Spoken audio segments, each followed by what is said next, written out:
Hey, I'm trying the Becca Ultimate Coverage 24-Hour Foundation. It's been a while since I wore full coverage foundation at full coverage, but it makes my skin look so nice. It really covers up the hyperpigmentation in my cheeks and the blemishes, but it is a kind of heavy look, especially for cash and dailies, unless you're doing like, you know, everything for like light application everywhere. I definitely think this is more going to be like a night makeup or an occasion makeup for me. But I have a conundrum with the color. So on this side, on my left, I have Buttercup, and then on this side, I have Driftwood. Now, I feel like this is a little bit more tan than I am used to, but in terms of the undertone, I feel like it really works. This side is, I think, closer in value to my face and neck and chest. It just, compared to this one that looks so nice and healthy, I don't know. So let me show you, like, this is the face. I put a little bit down my neck and chest. So my face is darker than my neck and chest.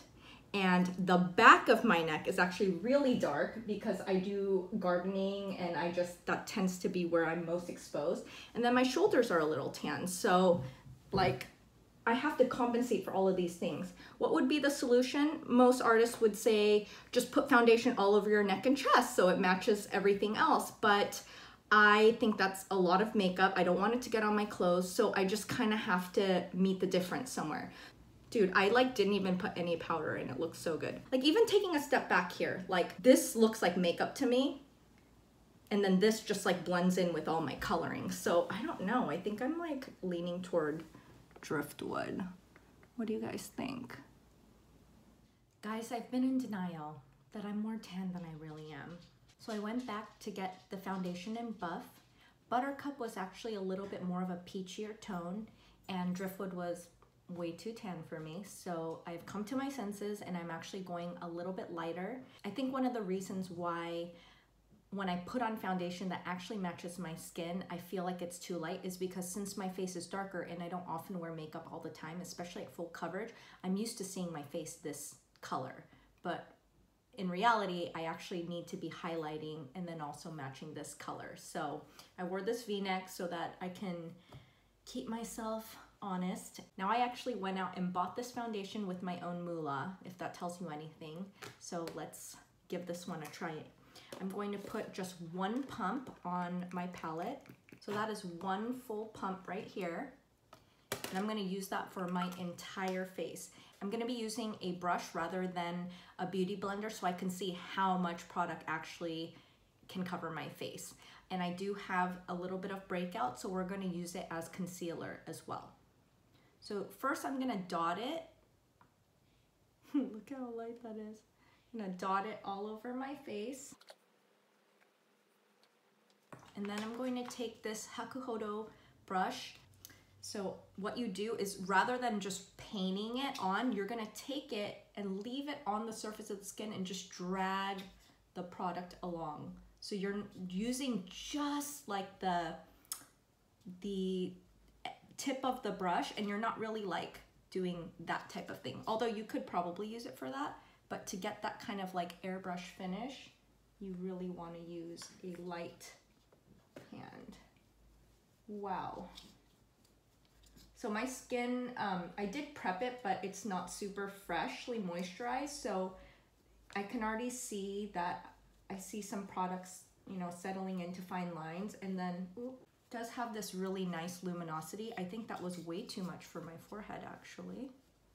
Because this foundation is on the drier side, I think I would work in sections instead of dotting my whole face actually. Holy paleness. Oh my gosh. Guys, am I really this pale? So then now I'm going back in and I'm kind of hitting just the surface. I'm gonna go back in to my eye area and I'm kind of stippling. Wow, I almost don't need concealer. So under my eye area, because I don't want creasing, I'm going to just take my fingers, the warmth of my fingers, and really press that product in. I like to use a little bit of pressure, probably more so than the average, but as long as I'm not pushing and dragging, as long as you're kind of keeping it in place, I think that's okay. This product just removed my need for face concealer and for under eye concealer. I mean, if I really wanted to like make this totally clean, I could go in with a lot more product. I'm gonna take this now down my jaw and into my neck so I can see what's going on here. And this dries rather quickly, so I don't think that you'd actually need a lot of powder to set. I'm just gonna go in with very little product and actually tap some out on the back of this palette, and then go into the sides of my nose using very light motions, going back into this inner corner. And this time I'm using very light pressure. I even moved my hand to the end of the brush so I don't get tempted to use more pressure. I think I would definitely do a little bit less in my forehead, although I do need that coverage right in this T-zone, but I just feel like it's very heavy. Oh my God, am I really this pale, guys? Even though there is kind of a nice, healthy sheen, it's not a full glow. I'm going to go in with a finishing powder, not a setting powder, and actually use an illuminizing finishing powder. So this is the Ambient Lighting Palette by Hourglass. And I'm going to take, wow, look at that, that even blinds.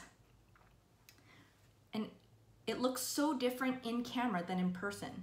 I think I'm going to take this one as a highlight, this one all over my face, and this one over my bronzer.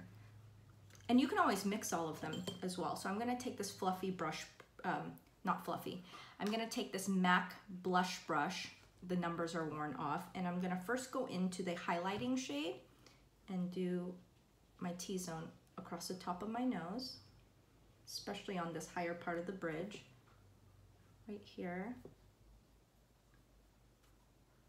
And I'm actually going to dust that a little over my eyes, a little on the chin, and then taking my finger,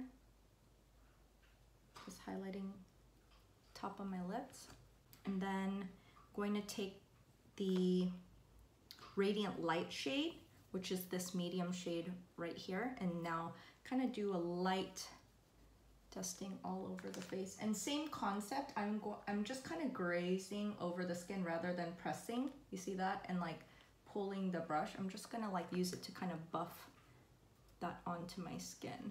And then I'm going to go in with a matte bronzer. This one is by Kevin Aquan. And then go in and start warming up.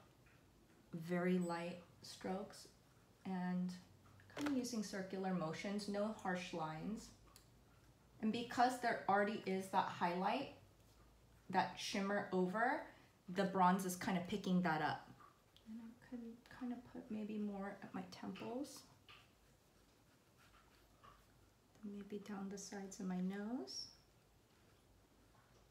A little bit on the top, but I don't need a ton because my forehead is already small. And then kind of maybe in the jawline. Nice healthy glow. It's actually much more luminescent on camera than it is in person, I feel. And we're gonna go back into that Hourglass palette into this bronzy shade right here, which is Dim Light. And I'm kind of putting quite a bit, and then I'm going to go in, not quite where I bronze, but just right above that, but still into the cheek, not the eye area. Wow, look at how much that warmed up the skin. And like in person, you can't even tell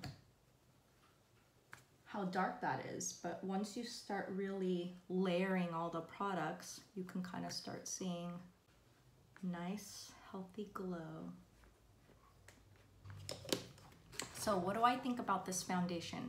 I think it has great coverage. It is going to be a little bit drier because it is a full coverage, but it does have a little bit of glow that you love from Becca, and it just makes my skin look nice and even and healthy. I'm gonna actually take a closer look into my pores now.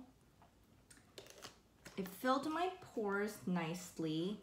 I do think that I do have some enlarged pores in the on the sides of my nose, and it didn't fill that completely, but if I went back in with the foundation and like used my finger to really press that in, I think it would definitely help. I do see creasing on the sides of my nose already, so it's going to be important that you really press that product in areas where you tend to crease, like here or here. I also think that, I mean, most people are not talking and doing facial expressions when they're getting ready in the morning or evening, but you want to keep your face relatively relaxed until this product sets. Otherwise, you're going to get that heavy product in some of your fine lines and expression lines. Yeah, I do like that you don't have to really use a ton of powder on top. Initially, I am glad I made this purchase, and I'm looking forward to hearing what you all and my friends think about my skin, if this is too heavy for every day or if it is appropriate, and what the skin tone is. Again, I think I feel very surprised by how light my skin is, but I do think that because of the glow, it just looks healthier. It doesn't look too flat, it doesn't look washed out. And there you have it. This has been the Becca Ultimate Coverage 24-Hour Full Coverage Foundation.